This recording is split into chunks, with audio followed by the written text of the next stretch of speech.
Why do some nations fail while others prosper? How come some countries like the United States are rich and some others like mine and many others in Africa are poor?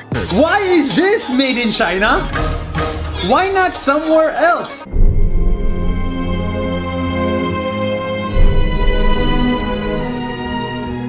What creates a society of hard workers or fanatical workers is a high level of focus, often sustained over long periods, combined with a sense of urgency that drives people to work quickly.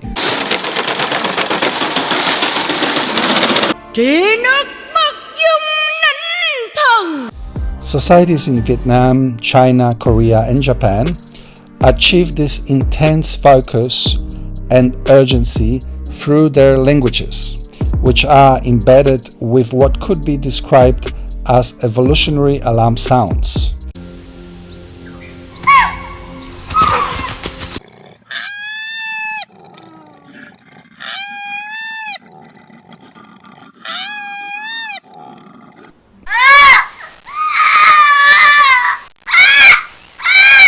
Yang, wang. These alarm or distress sounds automatically increase focus and sense of urgency in animals.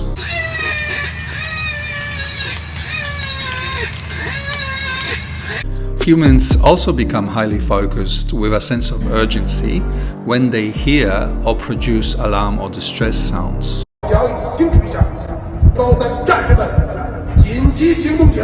These alarm sounds have a similar structure across species.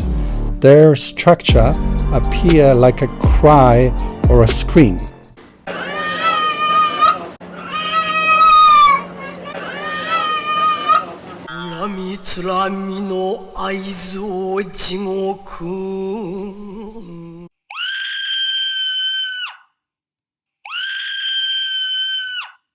They have acoustically valve-like structure, and they are either long or intense or both. And they can be present within languages. Piao. Part of the word piao is yao, and that is the distress or alarm sound. Yao, yao, yao. Cái túi lớn. These linguistic features keep societies in a state of heightened alertness or mild fright. This behavior, when observed in manufacturing settings, make people in these societies appear as hard workers or fanatical workers.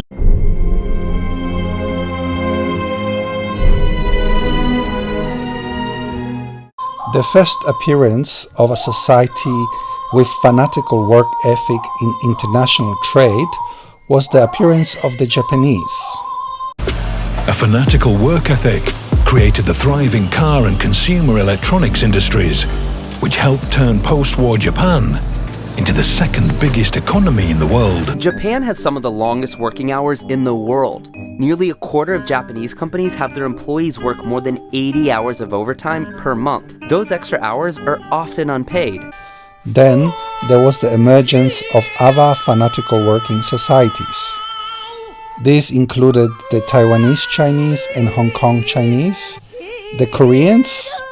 Almost 1 in 5 South Koreans worked over 50 hours a week in 2021. It is customary to work long hours into the night.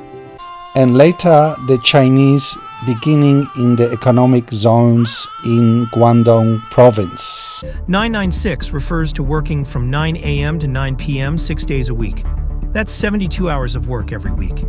But in reality, the hours often extend far beyond this, with some workers pulling all-nighters just to meet deadlines.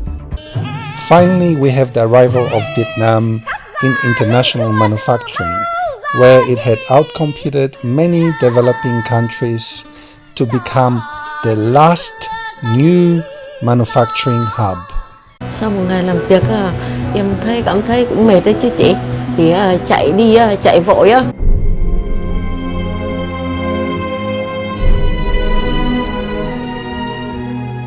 Societies in Africa, South America, Indian subcontinent, Southeast Asia, Middle East, and ex-Soviet Union speak languages with fewer alarm or distress sounds. Bilang isang lehitimong wika ng pananaliksik at gawaing intelektual.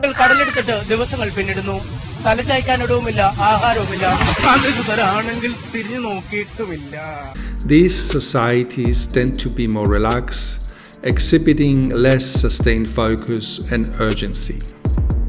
They are often characterized by being able to display easy smiles and are naturally good at dancing, singing, and socializing. In manufacturing settings, these societies often struggle to maintain focus, are more prone to boredom, pay less attention to details, and lack urgency to work quickly. According to him, Ethiopians are working at half speed less than the Chinese workers. The problem in this factory is that the workers are not focused enough on the job. They do this, they look left and right.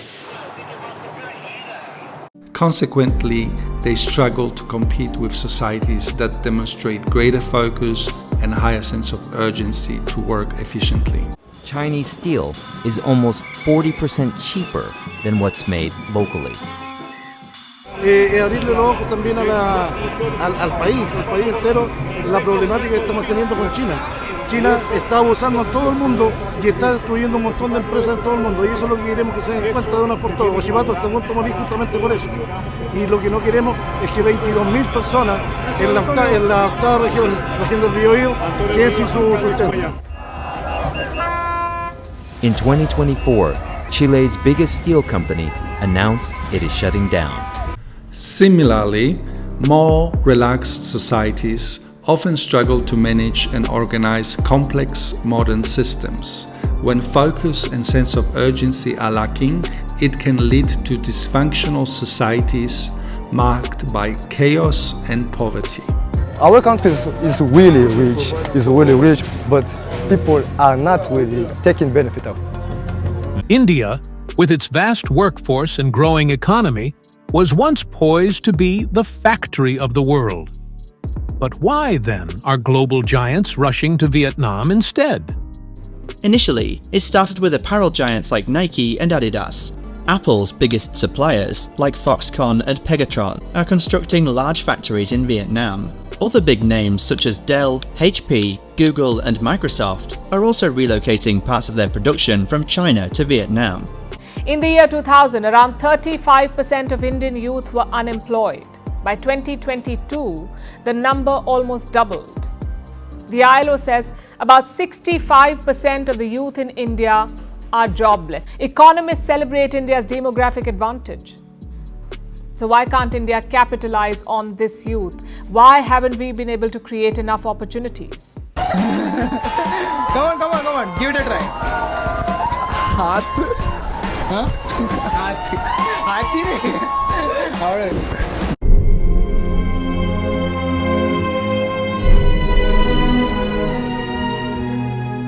We need to scare the people a little bit. Let them know that this is something that they have to do. That is why China is so developed. Scaring someone does increase focus and sense of urgency. However, it's a temporary increase related to the threats.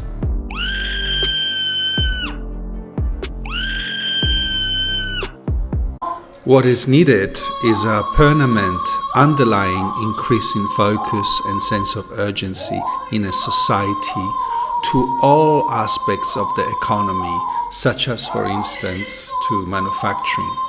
And this can be achieved through the effects of alarm sounds in languages.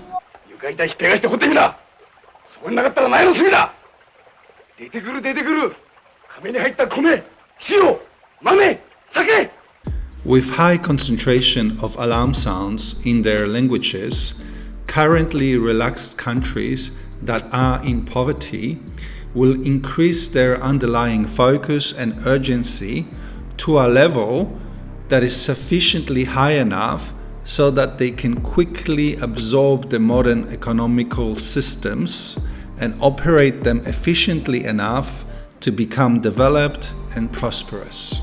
How can we introduce alarm sounds into the languages of relaxed societies? One approach would be to incorporate alarm sounds into the most frequently used words in these languages. For example, in Swahili, a word like kama, meaning as, which lacks an alarm sound, could be modified to calm. In this case, the prolonged a and the addition of m at the end of the syllable creates am as an alarm sound. Note that has acoustic valve-like quality even though it's considered a consonant. These language changes would be gradually implemented through education and media, similar to how Mandarin was promoted across China. Finally, there are two main factors to consider when engineering a language. The first factor is creativity and innovativeness and how it is affected by level of focus and sense of urgency. This factor is best explained when it's related to what is known as the Wundt's curve or inverted U-curve. This curve applies very well to creativity and innovation because it deals with complex tasks that involve unknowns and uncertainties. According to this curve, when arousal or focus is low, performance, or in our case creativity and innovativeness, is low as well. You can see this in many of the relaxed countries throughout the world. As the focus increases, so does performance and creativity, up to a certain point. This is the optimal range of performance and creativity. Societies that come closer to this optimal level currently are mainly in Western societies, and that is why they developed the modern civilization. 19th century, Eureka, the light bulb. 20th century, the automobile, television, nuclear weapons, spacecraft, internet. The internet is amazing. According to this curve, if focus and sense of urgency is extremely high, it is detrimental or it suppresses innovation and creativity. The societies that have this extreme focus include China, Japan, Korea, and Vietnam. And because they don't have a high level of creativity and innovation, they need to copy societies that are more creative and innovative. Otherwise, they will be left behind in terms of development and progress. China is excellent at replicating, and if there is a successful business they want to be part of, they make their own version replicating everything they can, from the biggest to the smallest details. KFD and KFG. Ah, ni hao. Like so much in modern Japanese industry, the robot is basically an American design. But the Japanese have adapted and improved it, so that it's several times more productive now than the American model. The Honda showroom in Tokyo, another demonstration of the same trick. Take a Western product, improve it, and sell it back in vast numbers to Western markets. They started with motorcycles, and in less than a decade, firms like Honda destroyed a British industry. The work ethic of a society is closely related to the performance of simple or well-learned tasks, as much of work involves repetition and routine tasks. A graph depicting this relationship shows that performance increases fairly linearly with arousal. At low levels of arousal, performance is poor. As arousal raises, so does performance. Moreover, heightened arousal can enhance stamina and endurance, enabling societies to sustain effort and work for extended periods. Just finished dinner, now it's around 6:30. We're heading back to class for one more night class and 2 more self-study sessions. And then we'll end around 10:20. That's when we can go back to our dorms and sleep. Societies in China, Japan, Korea, and Vietnam have very high arousal due to the intense alarm sounds in their languages, causing these societies to be extremely hardworking, competitive, but at the same time highly restrictive and controlling, thus restricting and suppressing creativity and innovation.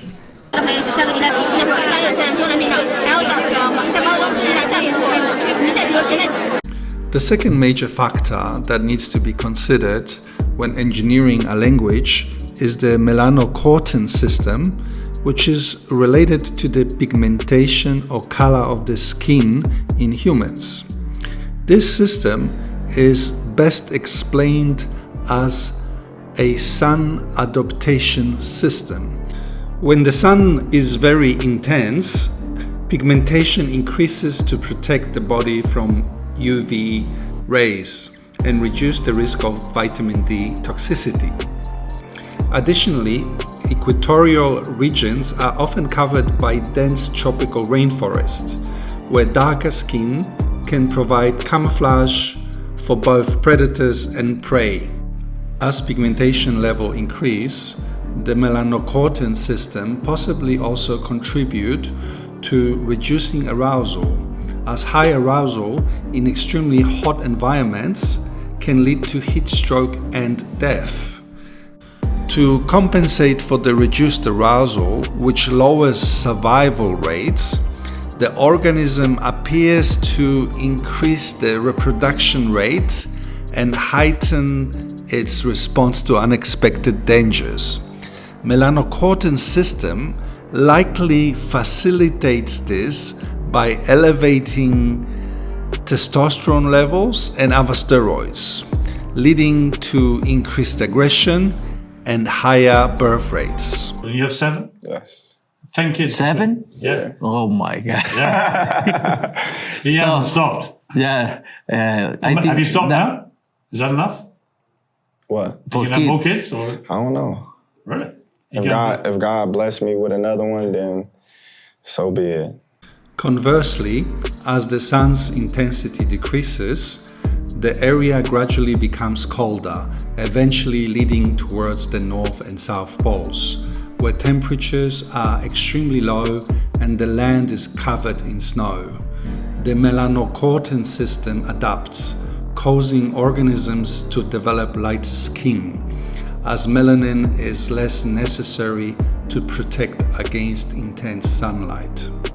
Lighter skin allows more sunlight to penetrate the skin, aiding in the efficient production of vitamin D. Similarly, light-colored fur or skin in animals serves as a natural camouflage in snowy environments. As the melanocortin system produces lower amounts of melanin, there may be an increase in arousal to assist survival in colder and harsher environments. If there is such a difference in arousal in different societies depending on geographical location, this should be considered when designing languages to support economic development and functionality of a society. For societies with higher natural arousal, a language with a moderate concentration of alarm sounds such as English may achieve sufficient arousal level for a highly functional modern society. However, for populations with lower arousal, a language with more intense, higher concentration of alarm sounds, such as for instance Mandarin Chinese, may be required. Finally, it may be ideal to move all societies in the world towards optimal level of performance and creativity by engineering languages. this change could empower undeveloped societies to achieve development and prosperity. Further, it could eliminate many global imbalances, such as differences in economic competitiveness and wealth distribution, differences that contributed to conflicts and chaos. If you would like to investigate this idea a little bit more closely, please check one of my book versions on the topic. Evolutionary Alarm Sounds within Languages is the first version, Frighten the World into Prosperity is the second version, Motivate Poor Countries to Develop is the third version.